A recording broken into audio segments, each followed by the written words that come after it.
Ja, hallo, hier ist wieder Gabriele. Es wird doch mal wieder Zeit für eine Adventsbotschaft. Es geht ja in diesem Monat auch sehr, sehr viel um die Gefühle. Es ist einfach die Zeit der Liebe, wenn man sich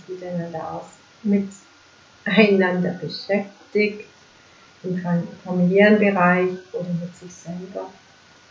Und gerade in der Weihnachtszeit, obwohl man das eigentlich gerne möchte, Liebe und Frieden und ausgeglichen und harmonisch sein, aber da kommt so viel Stress, man muss so viele Geschenke kaufen und so weiter und so fort. Es soll ja alles stimmen, es soll alles passen, es soll alles perfekt sein.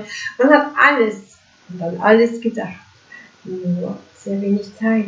Sehr wenig Zeit für sich, sehr wenig Zeit für seine Lieben, sehr wenig Zeit für das, was man eigentlich wirklich möchte. Ja, und da ist es mit den Gefühlen dann eben auch so. Es soll ja mehr um die schönen, um die guten Gefühle gehen.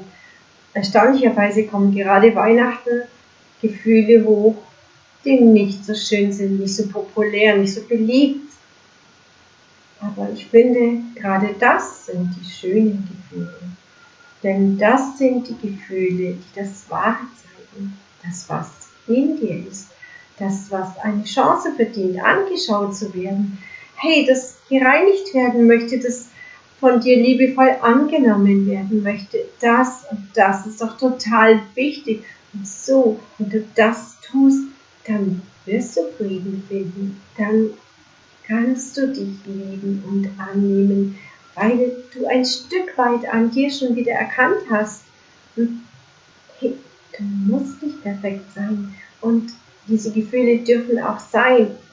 Ich finde, sie sind wirklich nicht schlecht. Du musst sie einfach nur annehmen, wahrnehmen, akzeptieren und schauen, was will dir dieses Gefühl eigentlich sagen? Wo steht denn geschrieben, dass wir den ganzen Tag glücklich und lachenderweise durch die Gegend laufen müssen? Das ist ja sowas von am Leben vorbei. Nein, das ist nicht wichtig. Es geht nur darum, mit den Gefühlen richtig umgehen zu lernen, sie ernst zu nehmen und anzuerkennen, anzunehmen und zu sehen, hey, ja, du gehörst ja auch zu mir. Oh, da ist gerade etwas, ja, ich kümmere mich darum. Und es gibt, glaube ich, jeden Tag etwas, um was man sich bei sich selber kümmern kann. In diesem Sinne, heute noch einen wunderschönen Adventstag. Es ist ja gar nicht mehr so lange hin bis Weihnachten, also kannst du noch einiges aufräumen und bereinigen an deinen Gefühlen. Somit wird dein Weihnachtsfest wunderschön. Das wünsche ich dir. Also, tschüss, bis zum nächsten Mal.